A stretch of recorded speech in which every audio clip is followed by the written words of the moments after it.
तो अब वक्त आ गया है कि सर्व समाज की बात करें।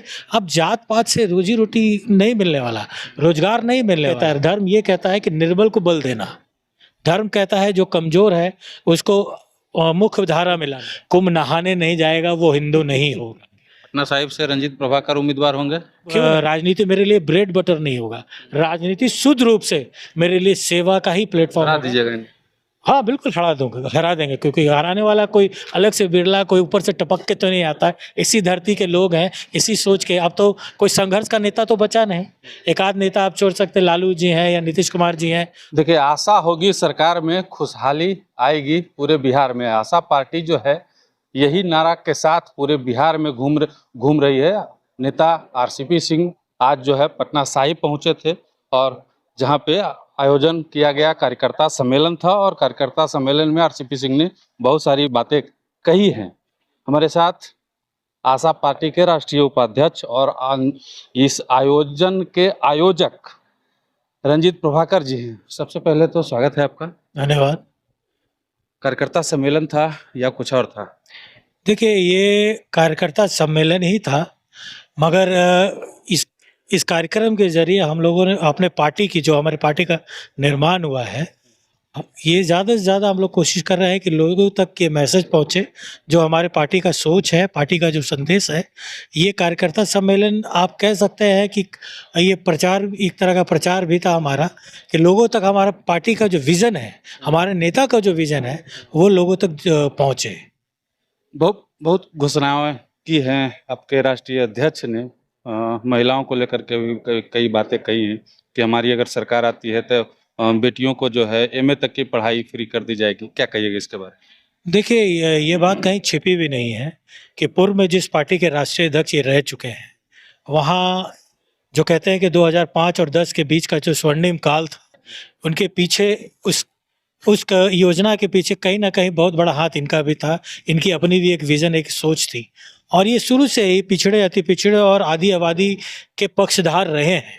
और ये जो कह रहे हैं, जो योजनाएं हैं महिलाएं के लिए, इनके दिल में हमेशा से ये बात रही कि अगर आदि आबादी, अगर हम जीवन साथी हैं, एक पति है और एक पत्नी है, जब दोनों साथ रहें तो आदि आबादी किसी भी चीज़ से क्यों पीछे रहे। तो ये पूरी शक्ति से आशा पार्टी महिलाओं के आदि आबादी की लड़ाई लड़ेगी। बहुत बड़ी बड़ी स्थापित पार्टियां हैं बिहार में। एक तरफ एनडीए गठबंधन में जो है 5 दल हैं, प्लस महागठबंधन में भी कई दल हैं, बड़ी बड़ी पार्टियां हैं। प्रशांत किशोर जी आ गए हैं। उस सबके बीच में आशा अपना अस्तित्व कैसे तलाश? देखिए, एक्चुअली जिस तरह हमारे नेता ने आपको बताया कि इसमें जितने भी कार्यकर्ता, जितने भी नेता हैं, पूर्व में किसी न किसी संगठन करता रहे हैं, संगठन चलाने का उनका अनुभव रहा है। और आप ध्यान से देखेंगे तो ये कहीं ना कहीं ये जदयू के समता काल के लोग हैं जो जदयू के साथ जुड़े हुए रहे हैं। तो अनुभव के मामले में कहीं किसी भी आशा के सदस्यों में कोई कमी नहीं है। और अलग इसलिए है कि हम लोग जब मैदान में रहते हैं, लोगों के बीच जाते हैं, आज आप जो कि संख्या देख रहे होंगे ज़्यादा महिलाओं का देख रहे हैं, तो ये कोई पैसे पे या ऐसे कोई लाइव नहीं है, कहीं ना कहीं वो हम लोग से कनेक्ट थी।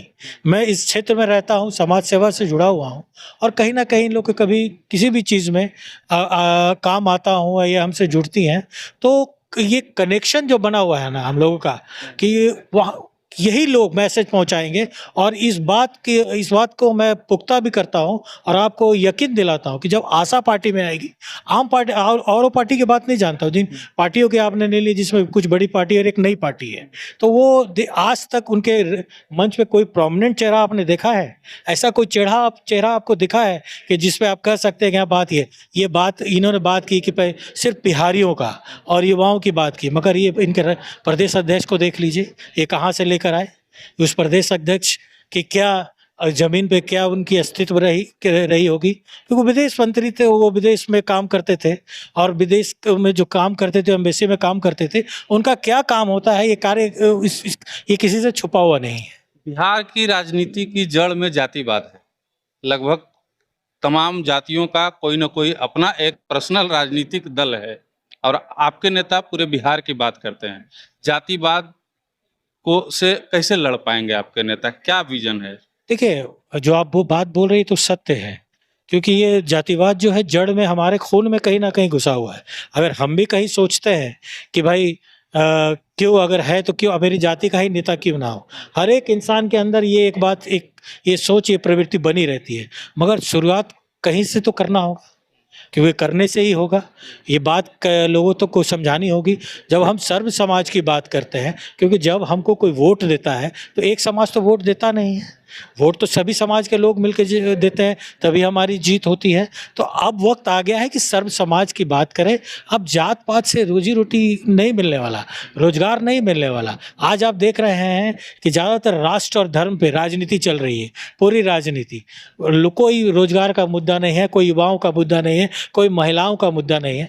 मगर धर्म क्या कहता है? धर्म क्या कहता है? धर्म ये कहता है कि निर्बल को बल देना। धर्म कहता है जो कमजोर है उसको मुख्य धारा में लाना।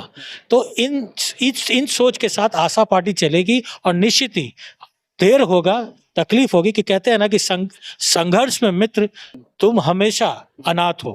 जब सफलता मिलती है तो लोग अपने आप साथ चलते हैं। कुंभ नहाने नहीं गए आपके नेता, आप भी नहीं गए लगता है।